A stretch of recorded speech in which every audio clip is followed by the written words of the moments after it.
राव Kadale Patil BKP 24 मराठीमध्ये आपलं सर्वांचं स्वागत। आज नवीन दिवस, नवीन विषय, नवीन दिवसाची नवीन अशी चर्चा।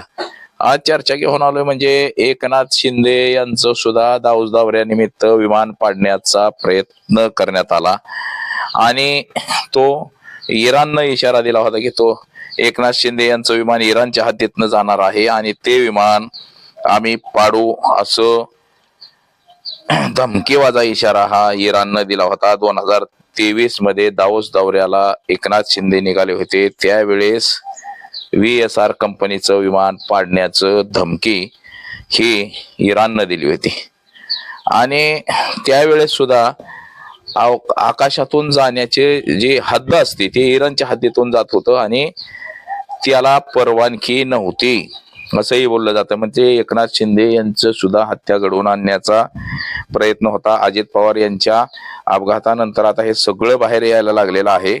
म्हणजे VSR कंपनीचं जे विमान त्याची मुदत सुद्धा संपली गेलेली आहे। म्हणजे असे अनेक कारण या प्रकरणाला जोडली जात आहेत। तसंच इतरांवर सुद्धा अनेकांवरती सुद्धा संशय घेतले जात आहेत। असंच काहीसं आजचा व्हिडिओ आहे। तर हा व्हिडिओ आपण सर्वांनी संपूर्ण व्हिडिओ बघितल्यानंतर आपल्या लक्षात येईल। तर चला चर्चेला सुरुवात करूया।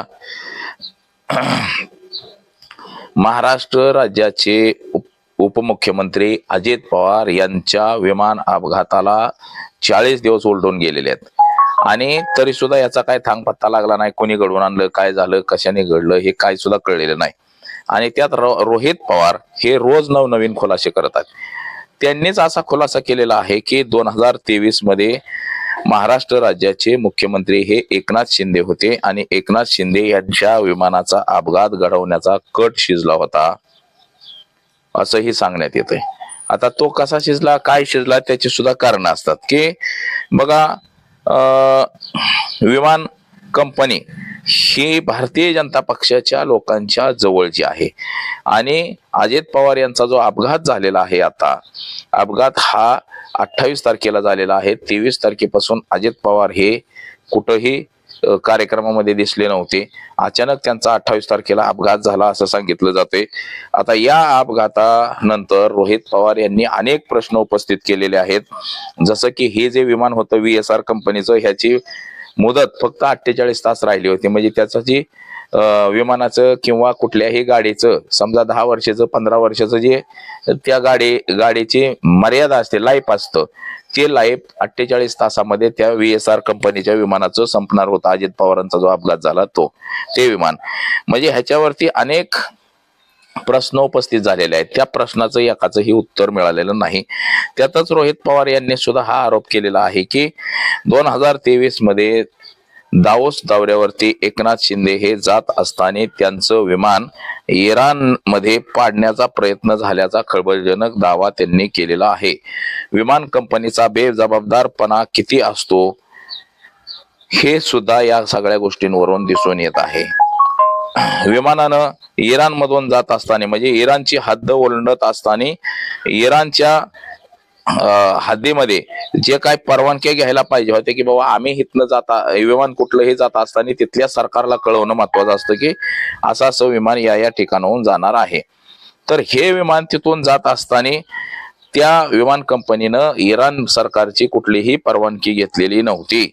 त्यामुळं ते इराण सरकार हे विमान पाडण्याच्या प्रयत्नामध्ये होतं। म्हणजे आता परवानगी घेणं हे विमान कंपनीचं काम असतं।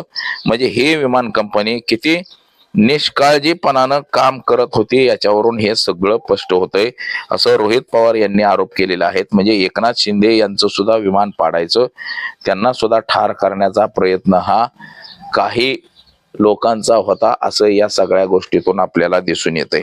आता एकनाथ शिंदे हे बघा दावोसला जाता वेळेचे त्यांचे हे फोटो बघा आपण, विमान कंपनीचं जे एकनाथ शिंदे हे मुख्यमंत्री होते त्या काळाचा हा फोटो आहे। दावोसला निघाले होते आणि दावोसला जात असताना मात्र त्यांच्या विमानाचा अपघात घडवण्याचा काहीसा कट शिजलेला होता. त्यानंतर मात्र ते सगळे जे त्यांचे आमदार आहेत हे सगळे पुन्हा भारतीय जनता पक्षामध्ये गेले असते. एकनाथ शिंदे यांचा विमानाचा जर अपघात झाला असता तर. आता हे या कंपनीवरती बेजबाबदारपणाचा आरोप सुद्धा रोहित पवार यांनी केलेला आहे. म्हणजे त्या कंपनीवरती अनेक आरोप, असे अनेक खळबळजनक आरोप हे रोहित पवार यांनी केलेले आहे. म्हणजे 2023 सालीच एकनाथ शिंदेचा अपघात झाला असता आणि त्या अपघात दरम्यान अनेक काही उलटसुलट गोष्टी घडल्या असत्या. आता त्यामध्ये रोहित पवार यांनी पत्रकार परिषदेमध्ये असंही म्हटलेलं आहे की 16 ते 20 जानेवारी 2023 या काळात तत्कालीन मुख्यमंत्री एकनाथ शिंदे आणि भूषण गगराणी VSR कंपनीच्या VTCMR विमानातून प्रवास करत होते. या विमानात Amit Shukla pilot in commander होते. मुंबईतून त्या विमानाने उड्डाण घेतल्यानंतर पहिल्यांदाच इंधन भरण्यासाठी ते बहरीन येथे थांबले. त्यानंतर बहरीन मधून उड्डाण घेतल्यानंतर ते विमान इराण हवाई क्षेत्रातून जात होते. आता तेव्हा ओव्हर पायलट्सनी परवानगी नसल्यामुळे या विमानाला परत जाण्याचा आदेश देण्यात आला होता. अन्यथा इराण लढाऊ विमानाकडून ते पाडले जाईल असा इशाराही दिला होता. तसंच धमकीनंतर या विमानाने मार्ग बदलून इराकच्या हवाई क्षेत्रातून जाण्याचा निर्णय घेतला. परंतु तेथे हे तात्काळ हवाई क्षेत्र सोडण्याचा आदेश विमानाला देण्यात आला. इराण सोबत इराकनेही हे विमान पाडण्याचा इशारा दिला होता. त्यानंतर इंधन कमी असल्याने हे विमान पुन्हा बहरीन येथे तिथे गेले. 3 तास हे विमान थांबले. तेथून आवश्यक परवानग्या घेऊन हे विमान झुरिच कडे रवाना झाले. राज्याच्या मुख्यमंत्र्याबाबत VSR कंपनीकडून असा प्रकार करण्यात आला. त्यावरून ही कंपनी किती बेजबाबदार आहे हेच या गोष्टीवरून लक्षात येतं असं रोहित पवार यांनी सांगितलेलं आहे. ही VSR कंपनी यावरती विश्वास ठेवता येत नाही असं सुद्धा त्यांनी म्हटलेलं आहे. आता हे सगळं प्रकरण घडत असताना एकनाथ शिंदे यांना सुद्धा याबाबत विचारणा केली असता त्यांना सुद्धा आता पत्रकारांनी विचारलेलं आहे. आता याबाबत एकनाथ शिंदे यांनी VSR कंपनी UAE ने 6 महिने, म्हणजे आता बघा इतर देशांनी ह्या कंपनीवरती बंदी घातलेली आहे. कोविड काळात तर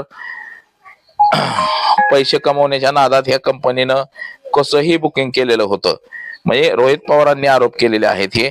तर या कंपनीवरती रोहित पवारांनी गंभीर असे आरोप केलेले आहेत की ही कंपनी निव्वळ बेजबाबदारपणाचं काम करते, बेजबाबदारपणाने सगळं विमान चालवते. आता जे अजित पवारांचं विमान पाडलं गेलं त्या विमानाची फक्त 48 तास मुदत होती असं हे सांगण्यात येत आहे.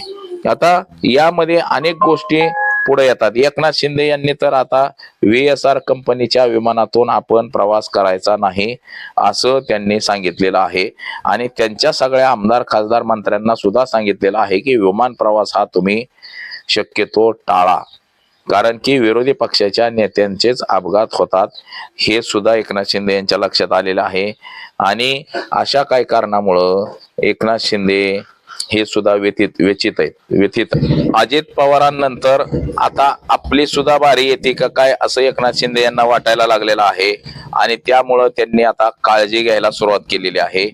आणि काळजी घेणं म्हणजे त्यांनी विमान प्रवास हा टाळलेला आहे. त्यांचं विमान सुद्धा मध्यंतरीच्या काळामध्ये भरकटलं होतं, हेलिकॉप्टर त्यांचं. आणि अनेक म्हणजे 2-3 वेळा एकनाथ शिंदे हे अपघातातून वाचलेले आहेत. आता इराणच्या हद्दीतून सुद्धा त्यांना जाऊ दिलं नाही, इराकच्या हद्दीतून सुद्धा जाऊ दिलं नाही. म्हणजे त्यावेळेसच त्या इराणने आणि इराकने ते विमान पाडलं असतं, परंतु ते लगेच विमान माघारी गेल्यामुळं ते विमान पाडलं गेलं नव्हतं. म्हणजे त्यावेळेस सुद्धा हे सगळं प्री प्लॅनिंगनेच त्यांचं विमान पाडण्याचा प्रयत्न केला जात होता. परंतु नशीब बलवत्तर म्हणून एकनाथ शिंदे त्या काळात सुद्धा वाचले. परंतु किती वेळा वाचणार असा सुद्धा प्रश्न निर्माण झालेला आहे. आता त्यांनी अजितदादांचा अपघात झाल्यापासून जसं माणूस म्हणतं किंवा दूध पोळल्यानंतर ताक सुद्धा फुकून पितो माणूस, अशा पद्धतीने त्यांनी आता सुरुवात केलेली आहे की बाबा प्रत्येक गोष्ट तपासूनच त्याच्यामध्ये बसायचं. म्हणजे एकंदरीत त्या काळात सुद्धा त्यांना संपवण्याचा प्रयत्न हा केला गेला होता. आणि बघा, इराकनं तिथून जाताना परवानगी नसल्यामुळे विमान माघारी पाठवले गेलं, नाही तर पाडवा असं सांगितलं गेलं.